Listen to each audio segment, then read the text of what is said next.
Pues muchas gracias. No sé si el que se acopla es el mío. Ahora se oye mejor, ¿verdad? Bien. Pues nada, muchísimas gracias al Ateneo por la invitación, a María Sangüesa precisamente por contar conmigo en estas tertulias que organizan los domingos.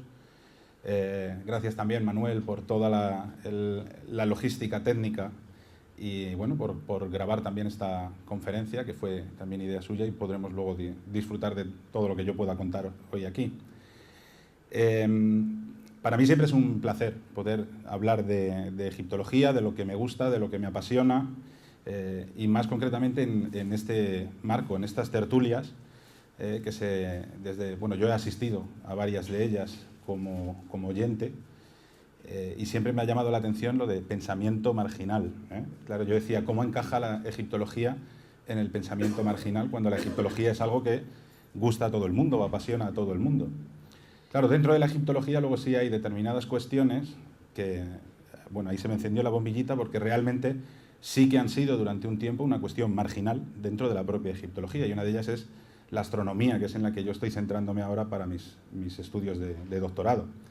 La astronomía es una cuestión que se tocó en su momento, sobre todo principios del siglo XX y demás, y luego se abandonó. Yo creo que ha estado un poco marginada, probablemente por las relaciones que puede tener o las implicaciones que podía tener con otras cuestiones que han venido de, bueno, pues de campos un poco externos a lo que sería la egiptología académica. Las relaciones con la astrología, no hay que confundirlos, es muy importante a tener en cuenta desde el primer momento.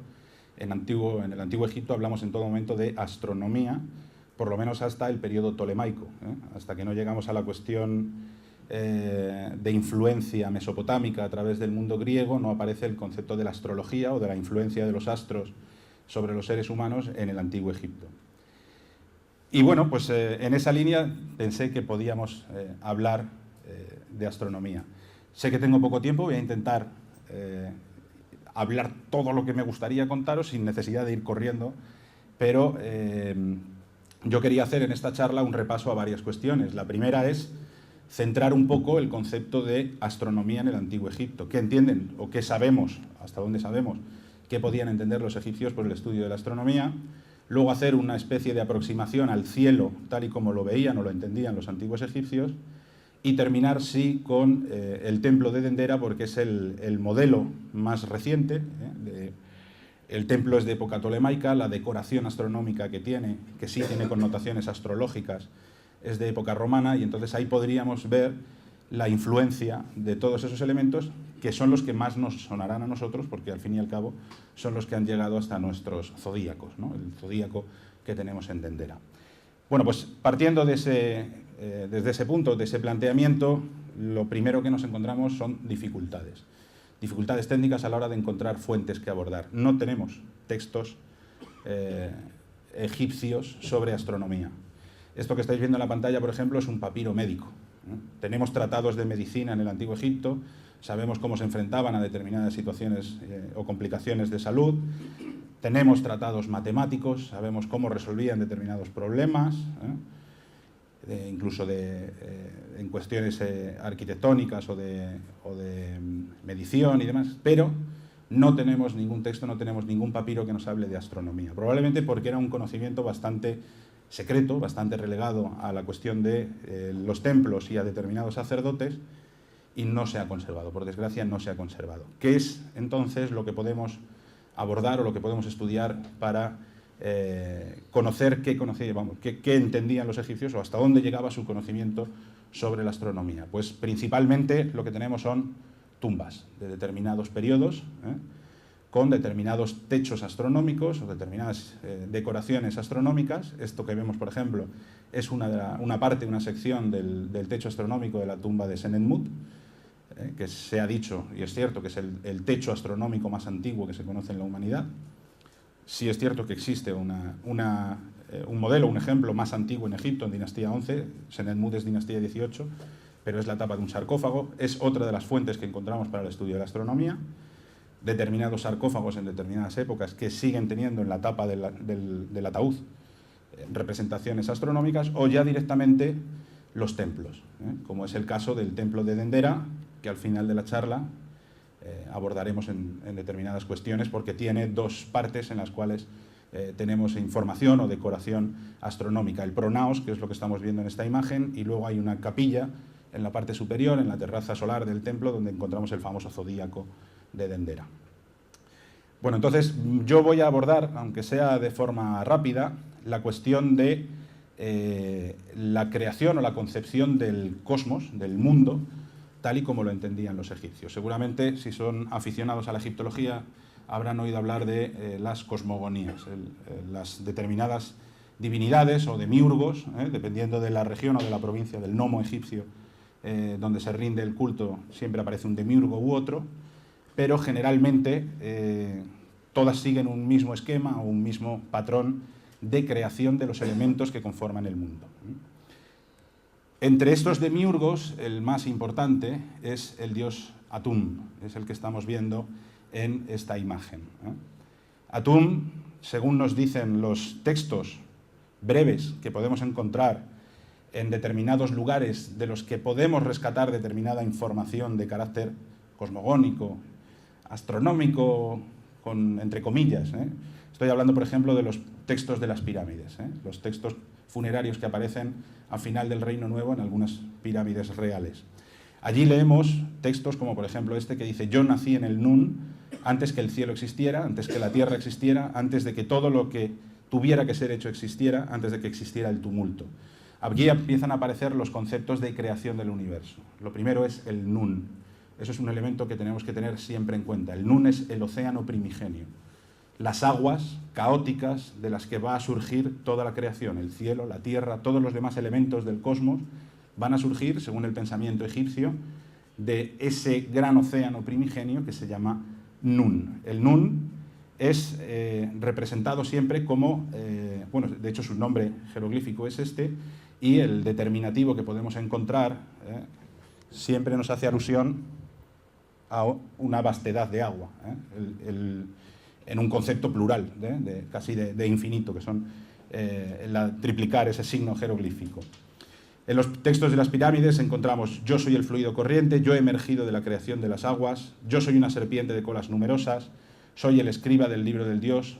Es decir, el germen de la vida para los egipcios subyace en ese océano primigenio, subyace en ese agua, y de ese agua se va a autocrear siempre el demiurgo. Dependiendo de la cosmogonía de Heliópolis, la ciudad del sol, es el dios Atum.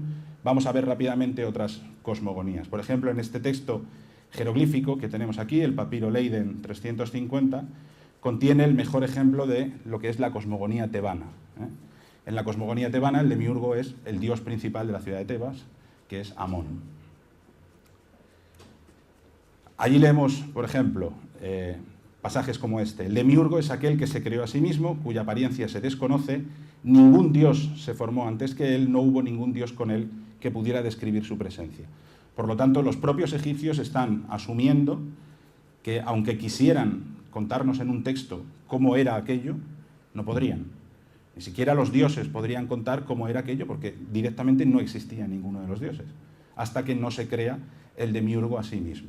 Por tanto, su aspecto es desconocido, está más lejos que el cielo y más profundo que la Duat. Ningún dios conoce su forma. Esto es un poco, voy a hacer un paralelismo a la ligera, pero va a servir para entenderlo. Esto es un poco como el Génesis. En el Génesis bíblico llega un momento en el que la creación empieza a diferenciar elementos. Se hace el cielo, se hace la tierra, se hace la luz, se hace la oscuridad. Bueno, los egipcios tenían un poco un concepto parecido. De hecho, no es que tuvieran un concepto parecido, probablemente es que el segundo deriva del primero. Bueno, pues aquí empezamos a ver en este papiro, en el texto de este papiro, cómo nos dice que el Nun está más lejos que el cielo y está más profundo que el Aduat. El Amduat es el inframundo, tal y como lo entienden los antiguos egipcios. Es decir, sobre la superficie en la que habitan los hombres, lo que hay por debajo es el Aduat, y lo que está por encima es el cielo, que luego veremos cómo llaman. Más allá del cielo, más profundo que el Aduat, está el Nun, sigue existiendo el Nun.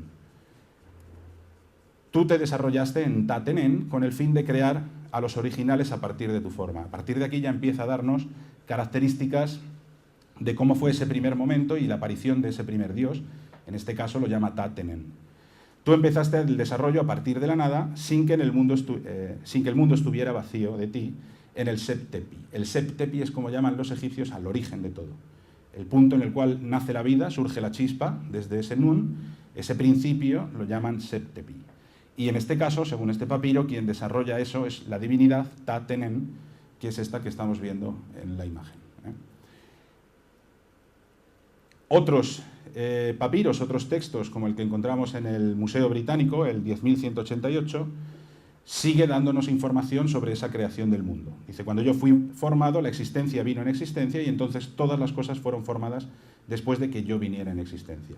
Prometo que no toda la conferencia va a ser leer textos, ¿eh? Esto es simplemente la introducción para conocer este momento. Numerosas fueron las formas que procedieron de mi boca antes de que el cielo hubiera sido formado, antes de que la tierra hubiera sido formada, antes de que el suelo, los reptiles, es decir, todo aquello que tiene que ser creado, hubiera sido formado. Yo creé algunos de ellos en el Nun como inertes. Aquí es interesante ver cómo ese demiurgo, que ya se ha creado a sí mismo, pone en marcha la creación del resto de los elementos. Y además lo hace a través de la palabra. Él lo dice como numerosas formas procedieron de mi boca, es decir, a través de la palabra pone en marcha la creación. El demiurgo hace, por tanto, el cielo, creó todo lo que existe, el que emergió como tierra y creó la simiente, el Señor de lo que existe, que otorga vida a los demás dioses.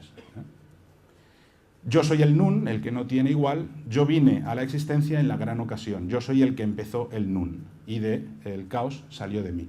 Estos dos últimos textos, por ejemplo, provienen de lo que conocemos como textos de los ataúdes, o textos de los sarcófagos, de Reino Medio. Sería una especie de evolución un poco más,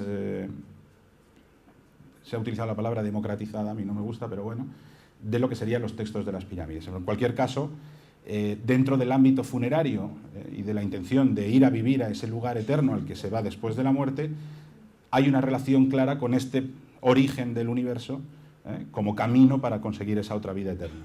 Yo soy aquel que se creó a sí mismo, me creé a mí mismo de acuerdo con mi deseo y mi corazón. Otros textos nos dicen que a ese demiurgo se le permite posarse sobre el llano de la gran isla. Es decir, va a surgir en un momento la tierra en ese caos que es el Nun, por la creación del demiurgo. En estos casos, cuando habla de una isla, el demiurgo, en algunos casos, como por ejemplo aquí, seguimos en los textos de los ataúdes, toma la forma de un ave y dice, mi nido será visto, ni mi huevo será roto, porque yo soy el Señor de aquellos que son altos y yo me hice mi nido en los límites del cielo. Y entonces ese demiurgo podemos verlo representado o identificado como ese pájaro, ese ave Venu, que se posa sobre lo que podría ser la colina primigenia, es decir, la primera colina de tierra que surge en la creación del universo, en la creación de la vida, en la creación del mundo, sobre las aguas del Nun, que no es otra cosa que el origen de la piedra Benben, el origen de las pirámides como símbolo de creación o de recreación y demás, pero este sería otro tema aparte. Bien, por centrar un poco cuáles son los conceptos de estos demiurgos que crean el universo, pues la cosmogonía más importante es la heliopolitana, como he mencionado hace un momento. En la cosmogonía heliopolitana encontramos hasta 9 dioses, son lo que llamado Enéada de Heliópolis, donde tenemos a la cabeza, al frente, al dios Atum, como demiurgo que crea todo lo demás, y a partir de ahí es interesante porque van apareciendo como un árbol genealógico que se ramifica las demás divinidades que van a ir siendo identificadas con los elementos de la creación. Por ejemplo, los primeros que tenemos, 2 hermanos, Su, que tiene una pluma en la cabeza, vamos en orden de izquierda a derecha, Su y Tefnut, la cabeza de león con el sol sobre la cabeza. Están representando, o simbólicamente, lo que sería el espacio, el aire, en el que se desarrolla, como es más bien el concepto de un hueco, no el aire como viento, sino el espacio, y Tefnut vendría a identificarse como la humedad que hay en ese ambiente, casi como si fuera un recordatorio de lo que es el Nun. El agua primigenia sigue vigente en todo momento, en todos los elementos de la creación. Y ese espacio que representa Su, en realidad viene definido por 2 límites, que son los 2 dioses que vemos a continuación. Geb, que tiene una especie de pato en la cabeza, y Nut, la diosa Nut, que tiene un vasito. Geb y Nut son respectivamente la tierra y el cielo.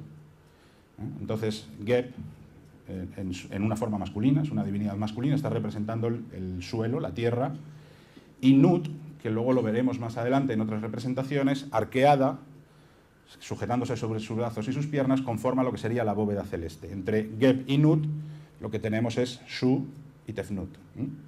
Ahora voy a poner una imagen donde vamos a poder armar todo este esquema un poco más, con más claridad. De la unión entre Geb y Nut son hermanos, pero como ocurre en el Antiguo Egipto, son quienes dan origen a la descendencia, nacen 4 hermanos, 2 varones y 2 mujeres, que son los últimos dioses que tenemos a la derecha. El primigenio es Osiris, le sigue la diosa Isis, ¿no? Los movimientos con la cabeza así hacen pensar que ya hemos llegado a los dioses que conocemos mejor, y detrás están los hermanos Set y Neftis. Bueno, Osiris obviamente como primogénito es el heredero del trono de su padre, es el heredero de la tierra, es el primer dios que tiene que reinar sobre la tierra, y me imagino que conocen un poco la historia de la lucha entre su hermano Set y Osiris por arrebatarle el trono. Eso es una cuestión mitológica en la cual no vamos a entrar. Para mí lo interesante, lo importante es conocer cómo ya desde la época de los textos de las pirámides se nos dice que el cielo fue separado de la tierra en el momento en el cual todos estos dioses creados ascienden al cielo. Eso lo podemos encontrar en este tipo de representación. Aquí se ve perfectamente cómo hay una mujer arqueada, se sujeta sobre sus piernas y sus brazos. Esa mujer arqueada es Nut, es el cielo. Por debajo, tumbado, aparece un hombre, ese hombre es Geb, la tierra. Y quien está en el centro, sujetando el cielo y con los pies apoyados en la tierra, en realidad es su padre, es Shu, que está conformando ese espacio que crea entre medias, que queda entre medias de esos 2 elementos, que es en realidad donde se va a desarrollar la vida del Antiguo Egipto. Otra forma de representar el cielo por los antiguos egipcios es con la forma de una vaca. Nut adopta la forma de una vaca sagrada.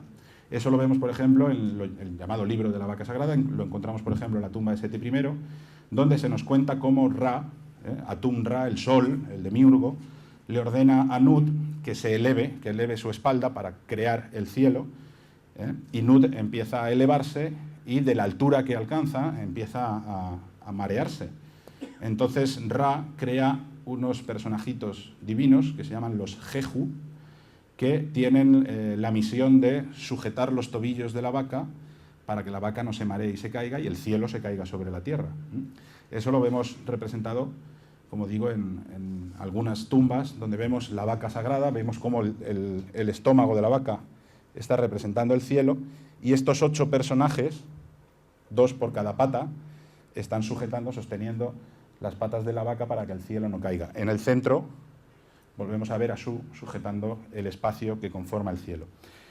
En realidad, esta forma abovedada o esta forma de arco que los egipcios utilizan para representar a Nut, hay quien ha querido identificarlo directamente con la Vía Láctea. La forma que tiene la Vía Láctea en una noche clara, sin luz, sin contaminación lumínica, bueno, pues ese haz luminoso que vemos, que en realidad forma parte de lo que es la galaxia, la Vía Láctea, es lo que podrían haber identificado como la representación ideográfica o ideológica de lo que sería el cuerpo de la diosa Nut, conformando todo el cielo. Aquí vemos, por ejemplo, a la diosa Nut representada en la tapa de otro sarcófago que tendría también connotaciones astronómicas, y vemos cómo adopta esa postura de sujetarse en la cabecera del sarcófago sobre las manos y en la base sobre los pies. En la cosmogonía de Menfis, por ejemplo, el demiurgo, el creador, es el dios Ptah, no es el dios Atum, no es un dios solar, pero el concepto al fin y al cabo es el mismo. Podemos leer en el papiro de Berlín 3048, saludos a ti, Ptah, que estás a la cabeza de los dioses primordiales, es decir, tú eres el demiurgo, fuiste el primero, los cuales hiciste después de haber sido creado como Dios, cuerpo que ha modelado su propio cuerpo. En fin, no me voy a detener en toda esta cuestión para no perder tiempo en los textos, pero la cuestión es eso, que todo el orden divino viene en existencia a través de lo que piensa el corazón del Dios y de lo que ordena su lengua. En esta otra cosmogonía volvemos a encontrar el concepto de la creación por un demiurgo a través de la palabra. Esto lo encontramos también, por ejemplo, en la famosa piedra de Sabaca, o de Sabacón, el rey Sabaca, que nos cuenta la teología o la cosmogonía de Menfis. Otra, que varía ligeramente en cuanto a la creación, es la de Hermópolis. Allí no tenemos un solo demiurgo, sino que aparecen 8, que en realidad son 4 parejas. Unos representados con cabeza de serpiente y los masculinos representados con cabeza de rana y los femeninos con cabeza de serpiente. Ahí encontramos, por ejemplo, cómo el primero de ellos se llama Nun. Es decir, el propio Nun, el propio agua primigenia, se identifica en esta cosmogonía como uno de los elementos de la creación. Y su partida femenina como contrapuesto en la necesidad de ese equilibrio, que obviamente como todo femenino se hace colocando una T al final. Tenemos a Nun y a Nunet. Después tenemos a Jehu y la parte femenina que es Jejet. Tenemos a Keku y Keket y curiosamente tenemos un dios que se llama Amón y el femenino Amonet, Imen y Menet. Bueno, pues estos 4 parejas, estos 8 demiurgos son los que crean el mundo según la cosmogonía de Hermópolis. Los padres y las madres que empezaron a existir al principio de los tiempos y que hicieron nacer al sol y que crearon a Atum. Y entonces a partir de ahí se desarrolla como la cosmogonía de Heliópolis. En Esna, por ejemplo, en el templo de Esna nos encontramos como demiurgo pues al dios local de Esna. Es un carnero que se llama Genún, que lo que hace es que crea el universo y a la humanidad. Esto es muy curioso porque Genum se identifica como un alfarero, entonces crea el cuerpo, siempre crea el cuerpo de cada ser humano en barro, lo moldea en barro, tanto su cuerpo como su alma, su Ka, para que pueda venir a la vida. Aún así, nos siguen diciendo en la cosmogonía de Esna que él mismo salió del Nun y que aparece en el horizonte como una llama, y que emana de la inundación desde las 2 cavernas, es decir, tiene una connotación o una relación muy importante con la zona de la primera catarata, la zona de Asuán o de Elefantina. También nos dice que es el más importante entre los importantes, el más grande de todos los dioses, misterioso en ese aspecto, que es importante por encima de los dioses, es decir, es el que coloca, de hecho lo dice al final, Augusto Carnero, Genum, que hizo a los demás Genums.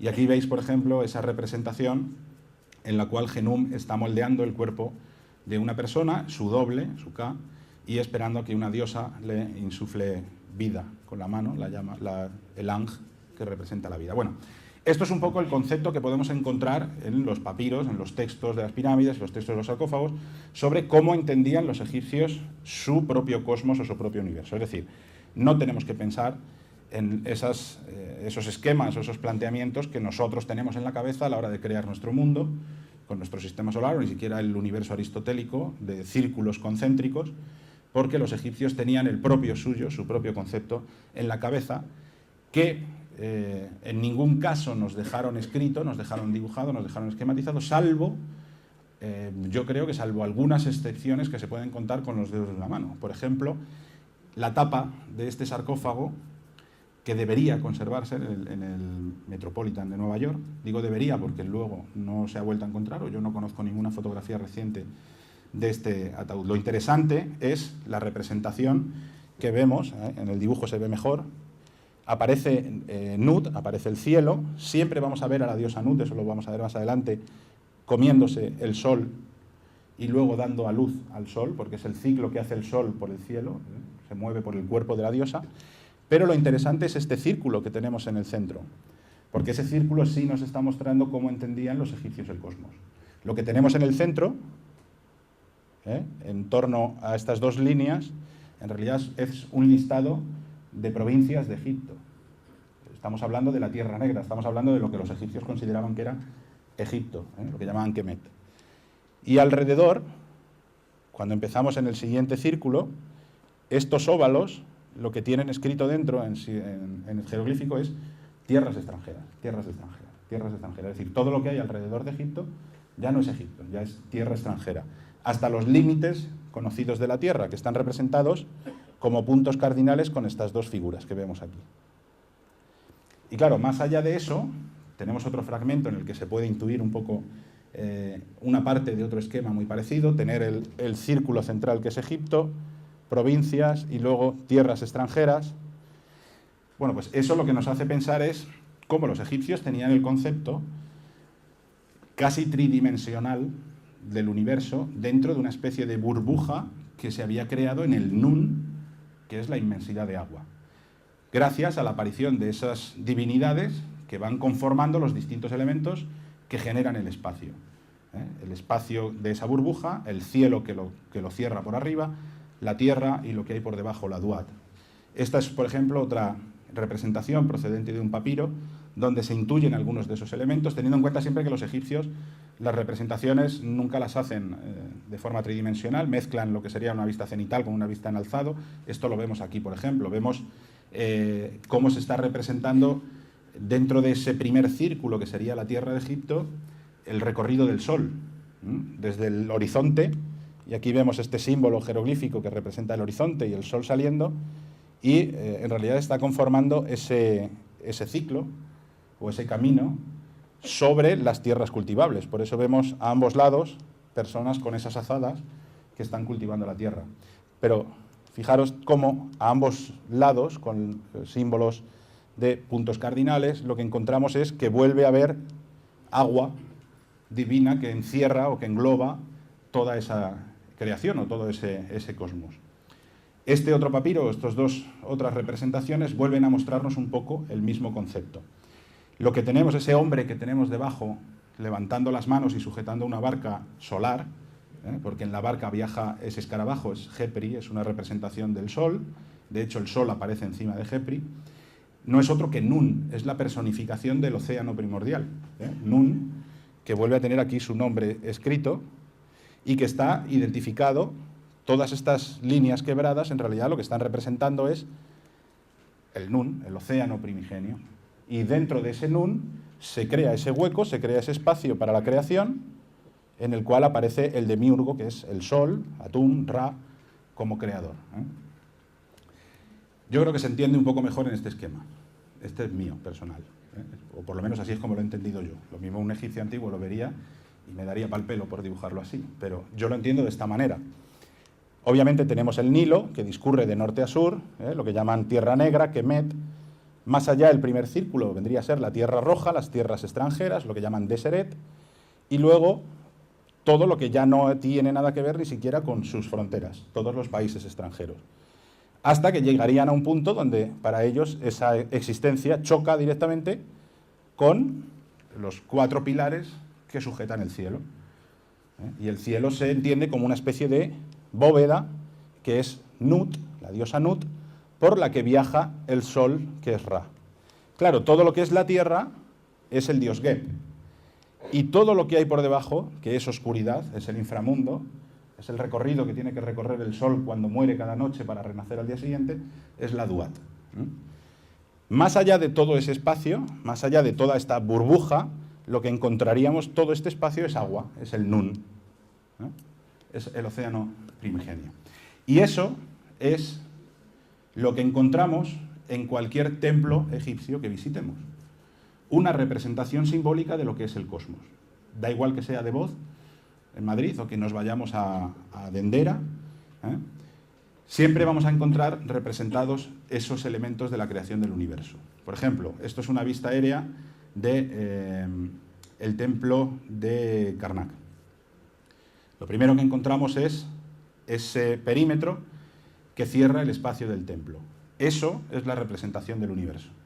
Todo lo que hay fuera de ese muro, para los egipcios es caos. Es el Nun, es el océano primigenio. Todo lo que queda dentro es la creación. De hecho, en los templos en los cuales todavía podemos encontrar el muro perimetral, generalmente construido de adobe, que cierra el templo, lo que encontramos es que no son hiladas de ladrillo rectas, sino que van conformando ondas cóncavas y convexas, como se ve en esta imagen o en esta otra, que en realidad lo que vienen a representar es esa línea quebrada continua que representa el Nun, el océano primigenio. Una vez que se entra en ese espacio creado de orden dentro de lo que sería el caos, nos vamos encontrando los distintos elementos. Lo primero y más llamativo, la fachada del templo, los pilonos, que vienen a representarnos el horizonte sobre el cual surge el sol con su ciclo, que va recorriendo todo Egipto. Ese símbolo que veíamos antes arriba, o que vemos también aquí, ese símbolo del horizonte, es lo que está representando los pilonos. Y a partir de ahí, dentro de cualquier planteamiento arquitectónico templario en Egipto, nos vamos encontrando con una serie de elementos que nos están representando o que nos están identificando los elementos que encontramos en el mundo creado. Por ejemplo, tanto los patios solares como las capillas interiores, donde nos encontramos esas salas con columnas, vamos a ir encontrando esas columnas que están representando motivos vegetales egipcios, ya sea con los capiteles abiertos o en forma cerrada, o representando otros elementos de la naturaleza que tienen su función también astronómica, como va a ser en el caso del templo de Hathor en Dendera, la identificación directa con una divinidad que es claramente celeste, la vaca celeste, Hathor. Otro elemento característico, el perfil del templo, siempre vamos a encontrar cómo el techo baja en altura y el suelo paulatinamente va subiendo, va ascendiendo, en una idea de ir juntando en ese espacio sagrado Nut con Geb, el cielo y la tierra, en el punto donde convergen las divinidades, que siempre va a ser la parte más sagrada, que es el Sancta Sanctorum cuando se ve al fondo. Por ejemplo, en esta imagen aérea de las excavaciones de uno de los proyectos españoles en Egipto, el de Miriam Seco, de Tutmosis III, esta fotografía es del inicio del proyecto, pero aún así se intuye cómo aquí están los restos del pilono, y esto, aunque está atravesado hoy en día por la carretera, pero esto vendría a ser la primera rampa. La segunda rampa se ve perfectamente, es decir, incluso un templo en ruinas nos muestra cómo se va subiendo paulatinamente en altura, hasta llegar, como digo, a la parte sagrada, al santo santuario, donde nos encontramos, sí, el naos donde se reside la estatua de la divinidad y demás, pero lo más importante, o el concepto más interesante, es siempre la aparición de ese símbolo, como representación de la colina primigenia, representación del Septepi, el origen del universo y el origen de la creación, que al fin y al cabo es lo que vienen a representar, como hemos dicho, las pirámides, y más antes de la construcción de la presa, cuando todo quedaba inundado, y al fin y al cabo la imagen que se tenía simbólicamente era la de la creación. Todo era el caos, todas eran las aguas del Nun, y esa colina primigenia de la que renacía el demiurgo, en este caso Ra, por ejemplo, en Cuarta Dinastía, Keops, asociado como Ra, renace de esa colina primigenia, o nace de esa colina primigenia como creador de todo lo demás. Esto es un poco el concepto de la creación del mundo y de lo que los egipcios ven de cerca, donde ellos viven, es decir, el entorno en el que se mueven. Pero por encima de ellos tienen el cielo. Y entonces hay que, o deberíamos conocer, qué entendían los egipcios o cómo veían los egipcios, no solamente lo que está a ras de suelo, sino lo que veían en el cielo. Y por desgracia, eso es donde tenemos menos información. Ya digo que generalmente pues, tenemos que estudiar un puñado de techos astronómicos, como por ejemplo el de la tumba de Senetmut, el techo de la 353, algunos de época ramésida que encontramos en el Valle de los Reyes, empezando con Seti I, Ramsés IX, Ramsés VI, bueno, hay varios donde aparecen relojes ramésidas y demás, son también de cuestiones astronómicas, pero yo voy a utilizar el de Senetmut, es el que mejor conozco, para hablar un poco de qué elementos celestes sabemos que conocían los egipcios en época egipcia, por ejemplo, dinastía 18, principio del Reino Nuevo. Luego ya pasaremos a ver qué influencias han llegado de Mesopotamia y cómo se han podido mezclar, que es lo que encontraremos en el techo de Dendera. Bueno, el techo astronómico de Senetmut está dividido en dos registros, que generalmente se han llamado norte y sur, aunque en realidad no son tal, pero bueno. En la parte sur, aunque es la que tenemos arriba, lo que nos encontramos son prácticamente tres elementos, por decirlo de alguna manera. Una lista de estrellas, con los nombres que los egipcios le daban a esas estrellas. Nosotros los llamamos decanos, son estrellas decanales. ¿Por qué decanos? Porque esas estrellas se utilizaban para marcar el paso de las horas. Entonces, había una estrella, marcaba una determinada hora de la noche durante 10 días. Por el movimiento de la Tierra, esa estrella pasaba a marcar la siguiente hora de la noche pasados 10 días. Y así es como se conforman lo que llamamos, por ejemplo, relojes diagonales. O sea, una estrella que te está marcando la primera o la última hora de la noche, 10 días después te está marcando la penúltima, 10 días después la antepenúltima, y si haces en las tablas astronómicas que hacían los egipcios en los relojes, la misma estrella aparece en diagonal. Es como una tabla de Excel, una rejilla, donde van escribiendo los nombres de estas estrellas de canales, entonces encuentras el nombre en diagonal, por eso se llaman relojes de canales. Bueno, pues todo este listado que aparece aquí es el nombre de estrellas de canales que conocían los egipcios. Claro, lo difícil es que nosotros podamos identificar qué estrella es cada una de esas, ¿eh? Ahí es donde están los astrofísicos especializados en egiptología y los egiptólogos especializados en astronomía, pues batiéndose el cobre para dar un poco de orden a todo este planteamiento. El segundo de los elementos que encontramos son constelaciones, porque esas estrellas forman parte de constelaciones. Entonces, sabemos que los egipcios tenían perfectamente identificadas algunas constelaciones, las representaban con su propia simbología y le ponían su propio nombre. De las más famosas o de las más importantes, por lo menos en este cielo sur, sería esta que vemos aquí, este personaje subido en una barca, que bueno, puede ser muy llamativo por estas tres grandes estrellas que tiene encima, que enseguida nos hacen pensar en el cinturón de Orión. No sabemos si representan o no el cinturón de Orión, pero sí sabemos que esa constelación se llama Sag y que tiene algo que ver con lo que nosotros llamamos hoy en día constelación de Orión. De hecho, probablemente las tres estrellas de lo que para nosotros es el cinturón, para los egipcios formaba parte de la corona, llevaba una corona de tres estrellas. Entonces ahí es donde deberíamos ver la cabeza de ese personaje. A la izquierda vemos una mujer subida en una barca, arriba tenemos escrito el nombre Sopedet, es Sirio, o nosotros lo identificamos, o los egipcios lo identifican mejor dicho, con Sirio. Uno, Sag, Orión, relacionado con Osiris, Sirio relacionado con la diosa Isis. Y a la derecha, aquí vemos representado una barca, un carnero, esta especie de huevito que tenemos aquí, bueno, son otras constelaciones que conocían los egipcios y que para nosotros es muy difícil ubicar. La barca, de hecho, los egipcios lo llamaban así, la constelación de la barca. Y probablemente era una constelación, una de las más grandes que tenían los egipcios, junto con la del gigante, que ahora hablaremos de ella, que probablemente se extendía entre Sagitario y Capricornio. Y luego explicaremos por qué. La otra, ese carnero, probablemente se identifica directamente con Capricornio. Con Capricornio me parece que es. Y luego el tercer elemento, o Aries, ahora mismo se me ha ido, es Aries. Y luego tenemos el tercero de los elementos, que serían los planetas conocidos por los egipcios. Conocían 5 planetas, los 2 planetas interiores, y luego conocían Marte, Júpiter y Saturno. Aquí en el techo de Senetmut aparecen representados 2 de los exteriores, que es este halcón sobre una barca y este otro, que están representando Júpiter y Saturno, y luego a la izquierda, escrito aquí el nombre, tenemos Mercurio, y este pajarito está representando Venus.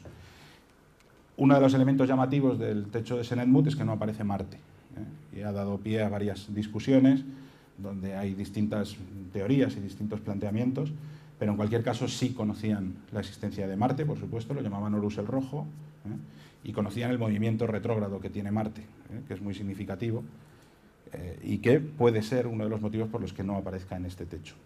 La otra mitad del techo lo que nos está mostrando es un calendario, esos 12 círculos divididos en 3 grupos de 4, está claro que están representando una división calendárica de las 3 estaciones con 4 meses cada estación. De hecho, cada uno de los círculos lleva escrito el nombre de una estación. Y luego, cada uno de esos círculos está dividido en 24 segmentos. También hay una larga discusión sobre qué representan esos 24 segmentos, yo ahí no entraré. A mí lo que me interesa es la parte central, esta parte de aquí, porque es donde encontramos las constelaciones boreales que conocían los egipcios. La más importante, ese toro que estamos viendo arriba, con una especie de cola de 3 estrellas, se llama Mesgetiu, los egipcios lo llaman Mesgetiu, y se identifica, está representando el carro de la Osa Mayor, es nuestra Osa Mayor. Luego tenemos otras constelaciones, esa mujer que está detrás con un escorpión en la cabeza es Serket, no sabemos muy bien dónde ubicarla. Este halcón con esa especie de lanza que apunta directamente a Mesgetiu se llama Anu, no sabemos muy bien en qué parte del cielo ubicarlo. Y luego en la parte de abajo aparecen otras de las constelaciones más importantes. La gran Yamet, la gran Isis, hipopótamo, con un cocodrilo a la espalda, que siempre sujeta una especie de Menit o poste de amarre, que probablemente está muy relacionado con la constelación, bueno, sabemos que está muy relacionado con la constelación de Mesgetiu, esta de aquí. Claro, estamos hablando del cielo norte, es decir, ¿por qué separan unas de otras? Por lo que llaman las estrellas imperecederas, las IG Musekiu. Es decir, estas estrellas del norte, estas constelaciones del norte, son aquellas que giran, pero no conocen el ocaso.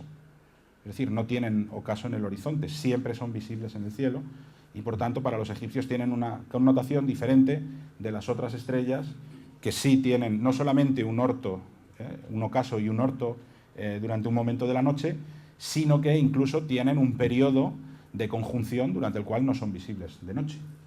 En el caso de Sirio, por ejemplo, Sopedet tiene una conjunción de 70 días, durante los cuales los egipcios no veían esa estrella en el cielo nocturno. Sin embargo, estas estrellas son visibles siempre. Entonces, ahí hay un planteamiento mitológico de cómo esta gran hipopótamo sujeta con ese poste de amarre el movimiento de la constelación Mesgetiu para que gire por el cielo, pero no se marche. Luego encontramos, por último, estas 4 constelaciones que vemos aquí. Hay un león en el centro, probablemente sí está relacionada con lo que nosotros conocemos como la constelación de Leo. Y luego tiene 2 cocodrilos por encima, Sac, el saqueador, y el cocodrilo de pies sosegados, se llama, así es como lo llaman ellos, que está justo debajo, al lado de esta figura que puede representar una constelación que se llama el gigante. Voy muy rápido porque esto en realidad es simplemente para conocer el planteamiento. Y entonces pasamos directamente a Dendera. En Dendera, como he comentado, es donde encontramos una serie de elementos astronómicos que no vienen heredados directamente de los egipcios, sino que es una influencia de lo que es la astronomía, o la astrología, mejor dicho, mesopotámica, traída por los griegos. Pero claro, aquí es donde viene la discusión de ¿son elementos introducidos desde fuera o ya se conocían en Egipto y son amoldados o son transformados de alguna manera? El templo de Hathor en Dendera está dedicado obviamente a esta divinidad celeste y a su hijo, una especie de versión del dios Horus que conocemos con el nombre de Jarsontus, que nace de esa flor de loto. Este templo principalmente lo que tiene es una vinculación astronómica que hasta ahora era bastante desconocida. Digo hasta ahora porque es uno de los elementos que se descubrieron en la campaña arqueoastronómica hispano-egipcia que dirigía Juan Antonio Belmonte del Instituto Astrofísico de Canarias, donde se estuvieron estudiando los elementos astronómicos desde el punto de vista arquitectónico que tiene este templo. Por ejemplo, esto que estamos viendo en la imagen es lo que se llama el ritual de estiramiento de la cuerda. Es decir, es el planteamiento previo a la construcción del templo, que siempre es llevado a cabo por una divinidad que se llama Sesat, que es esta que estamos viendo en la imagen a la derecha, y que lleva sobre su cabeza esa especie de flor o de elemento estrellado con una especie de arco por encima, y que hasta ahora pues, no sabíamos muy bien cómo identificar. Sabemos que es una divinidad que solo aparece vinculada a este ritual, el ritual de alineamiento de lo que va a ser el eje del templo, y aparece en ese concepto de clavar esas estacas en el suelo para marcar, junto con el rey que aparece a la izquierda, cuáles van a ser esas alineaciones astronómicas. En el caso de el templo de Dendera, que pertenece a la época de Ptolomeo III, nos dicen los textos que aparecen en el Pronaos que claramente vuelven la cara hacia el curso de las estrellas y los ojos se dirigen a Mesgetiu. Por lo tanto, debería estar alineado hacia algunos conceptos de la Osa Mayor. El rey de las 2 tierras estira la cuerda con satisfacción y con su vista hacia el Aj de Mesgetiu, es decir, este eje principal del templo está apuntando al Aj de Mesgetiu. El Aj de Mesgetiu no sabemos muy bien lo que es, pero obviamente si está marcando el movimiento en el norte, lo lógico sería pensar que debería estar orientado perfectamente hacia el norte, y no es el caso. Un planteamiento que hace el equipo de Belmonte es que esa representación que lleva Sesat en la cabeza, en realidad es el instrumento astronómico que se emplea para las alineaciones, para ver las alineaciones. Y él concretamente analizó la alineación del templo en relación a Mesgetiu y a la latitud en la cual encontramos el templo. Este templo no está apuntando perfectamente al norte, sino que está desviado 18 grados del norte. Claro, si vemos Mesgetiu, ¿se ve el ratón? Sí. Aquí estamos viendo la constelación de Mesgetiu. Lo que vemos es que en la latitud en la que está el templo de Dendera, la constelación de Mesgetiu no es circumpolar entera.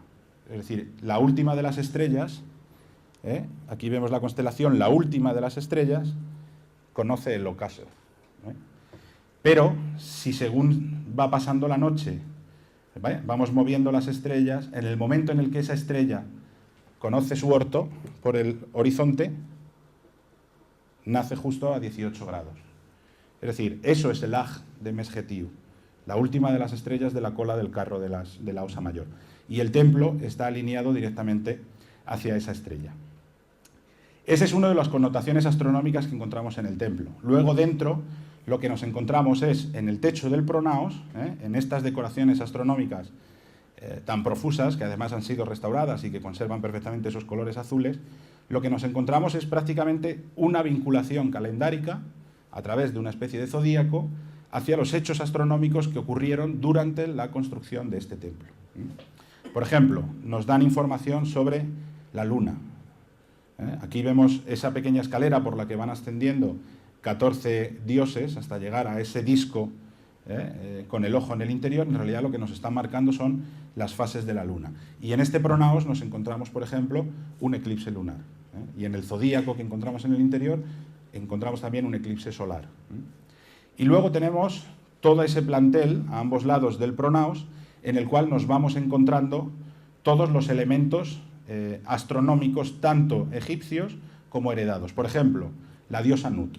Aquí vemos la representación del cielo, cómo se come el sol va a viajar por su cuerpo, y si nos vamos a la parte trasera de su cuerpo vamos a ver cómo vuelve a dar a luz al sol, que con sus rayos cae directamente sobre el templo de Hathor. Bueno, pues si os fijáis, aquí, en el punto en el que nace el sol, nos estamos encontrando esa representación, que en realidad es una especie de cangrejo, en realidad es una especie de escarabajo, porque los egipcios el nacimiento del sol, lo hemos visto antes en la barca, lo identifican con Jepri, el escarabajo, que es el que arrastra al cielo. Bueno, pues es curioso cómo en este planteamiento de constelaciones que hacen en el templo de Dendera, lo inician con este escarabajo que está representando Cáncer. ¿Por qué?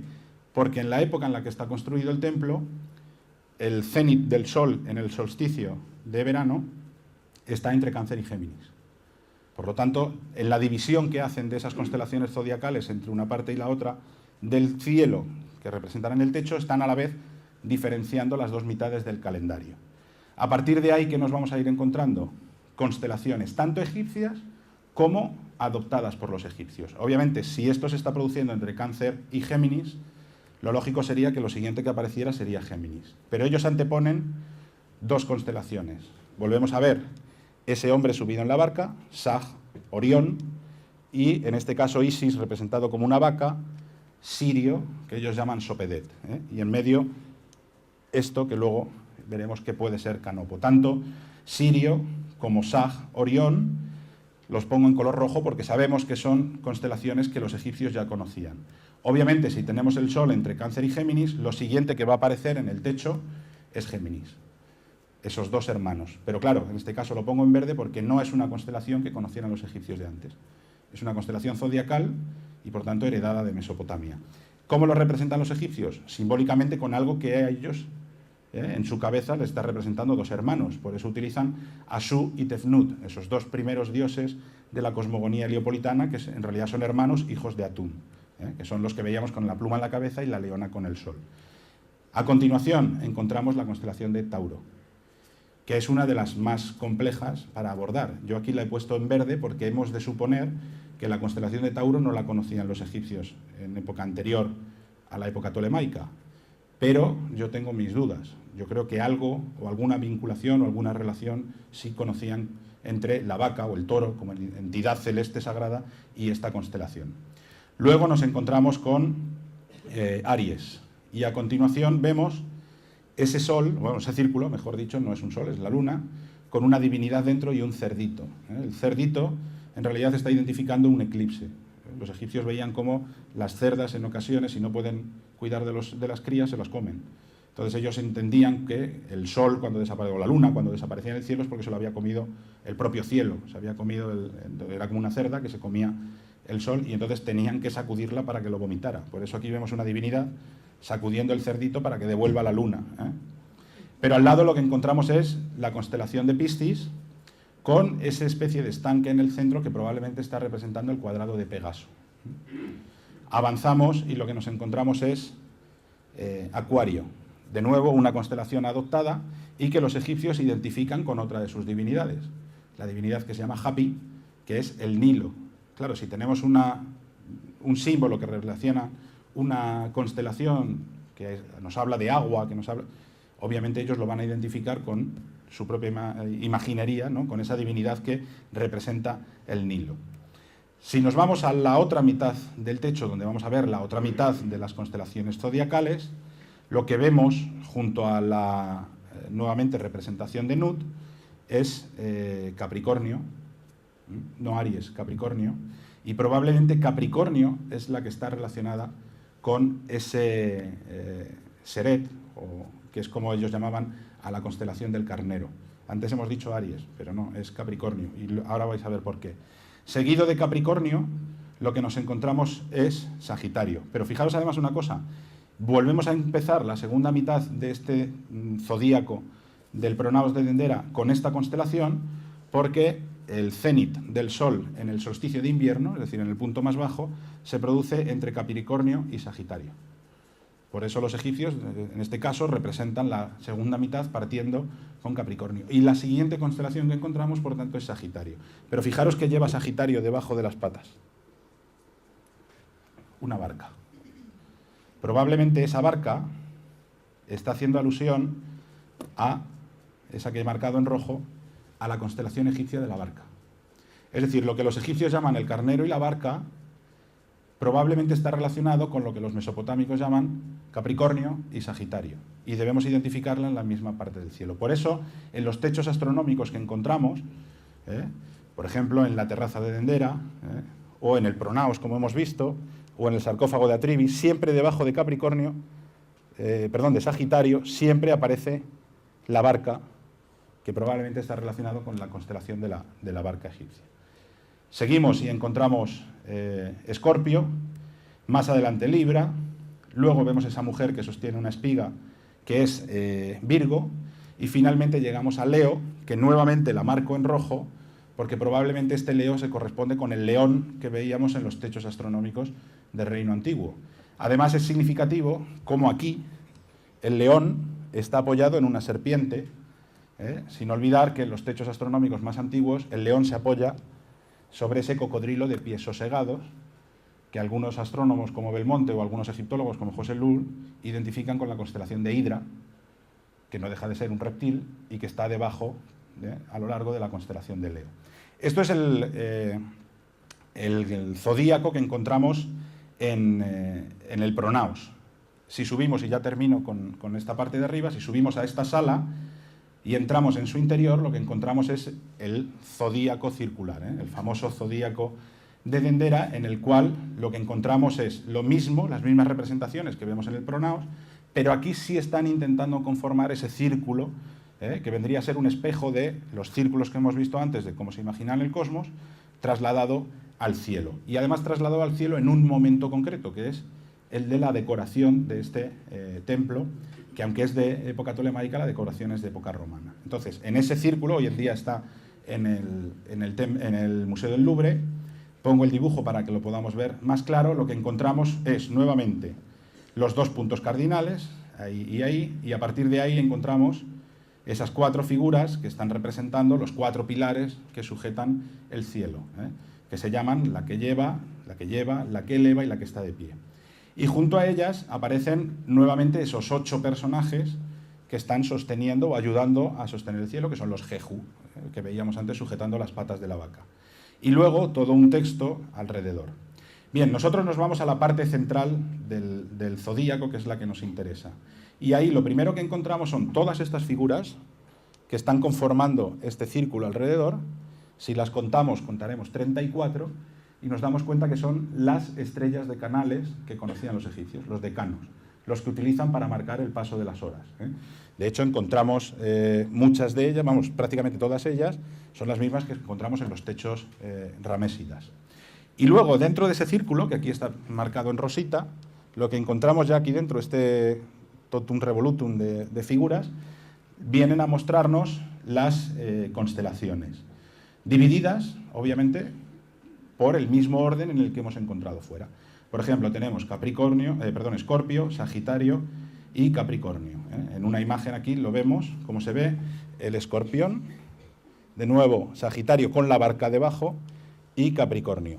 Y en esta parte del techo nos aparecen otras figuras. Por ejemplo, esa que vemos ahí amarilla está representando el planeta Marte. Por lo tanto, en este momento Marte está en esta zona del cielo. Seguimos y nos encontramos con Acuario, nos encontramos con Piscis y nos encontramos con Leo. Lo vemos aquí, donde aquí tenemos Piscis, aquí tenemos Acuario, echando agua sobre un pez, y ahí tenemos Aries.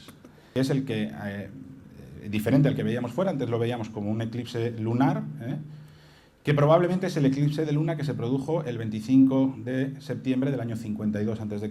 Y el otro que vemos abajo, más grande, que es el que tenía la mujer con la cerdita, es un eclipse solar que se produjo el 7 de marzo del 51 a.C. Y se producen esos eclipses en esta zona concreta del cielo, que es la constelación de Piscis. Si avanzamos, nos encontramos Tauro, nos encontramos Géminis y nos encontramos Cáncer.